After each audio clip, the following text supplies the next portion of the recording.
ఇవాళ దేశంలోనే అతిపెద్ద కుంభకోణం ఇవాళ కాంగ్రెస్ పార్టీ తెరలేపిందని చెప్పొచ్చు. బీఆర్ఎస్ పార్టీ చెప్పినటువంటి మాటలు, నిన్న కేటీఆర్ గారు చెప్పినటువంటి మాటలు అక్షర సత్యము అని నిన్నటి మంత్రి గారి మాటలతో రుజువైపోయింది, తేటతెల్లమైపోయింది. థ్యాంక్స్ టు శ్రీధర్ బాబు గారు. నిజాన్ని కొంతవరకు ఒప్పుకున్నాడు. ఆయన కొంత దాచే ప్రయత్నం చేసింది కానీ కొన్ని ఒప్పుకోక తప్పలేదు. ఈ HILTP హిల్ టీపీ పాలసీ ఏదైతే ఉందో ఇది అతిపెద్ద స్కామ్. ఈ రాష్ట్ర ప్రభుత్వం ఉపయోగిస్తున్న ఒక ఆయుధం.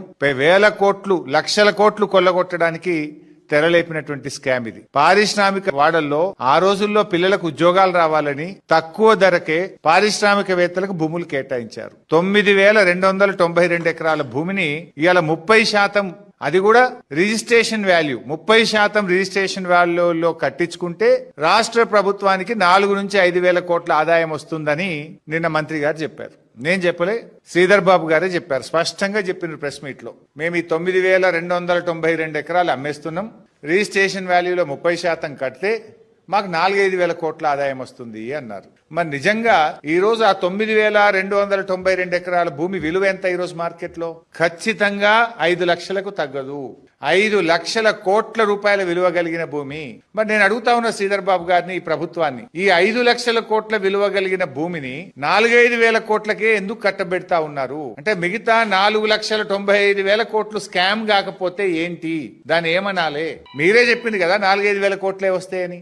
ఈ రోజు బహిరంగ మార్కెట్ లో ఈ భూమి విలువ 5 లక్షల కోట్లు. 5 లక్షల కోట్ల విలువ కలిగిన భూమిని ఎందుకు 4-5 కోట్లకే కట్టబెడుతున్నారు? దీని వెనుక ఉన్న మతలబేందో చెప్పాలి. ఈ రోజు మంత్రి గారు ఇంకోటి బుకాయించే ప్రయత్నం కూడా చేసిండ్రు నిన్న. లేలే, ఇది 9,292 ఎకరాల భూమి కాదు, ఇలా రోడ్లు మోరీలు బొంగ 4,740 ఉంటది అని ఒక అబద్ధాన్ని చెప్పే ప్రయత్నం చేసిండ్రు. ఆ రోజు ఆర్థిక మంత్రిగా, కేబినెట్ సబ్ కమిటీ చైర్మన్ గా నేనున్నాను. నాతో పాటు కేటీఆర్ గారు, ప్రశాంత్ రెడ్డి గారు, ఇంకా కొంతమంది గౌరవ మంత్రులు సభ్యులుగా ఆ రోజు పనిచేసినారు. ఈ ప్రతిపాదన మా ముందుకు కూడా వచ్చింది. I know all these details. ఎందుకంటే మంత్రి గారు నువ్వు చెప్తున్నది శుద్ధ అబద్ధం. నేను సవాల్ చేస్తున్న శ్రీధర్ బాబు గారికి, నిజంగా 4,740 ఎకరాలే ఈ ప్రభుత్వం పెట్టిందా? దీని మీద బహిరంగ చర్చకు నువ్వు సిద్ధంగా ఉన్నావా? సగం మోరీలకు పోతుంది, రోడ్లకు పోతుంది అని ఇట్లా బుకాయించంగా ఇక ఎదుటోడేం మాట్లాడాడు వానికి ఏం తెలియదు అనుకుంటున్నావా? మేము కూడా ఆ రోజు ప్రభుత్వంలో ఉన్నాం కదా.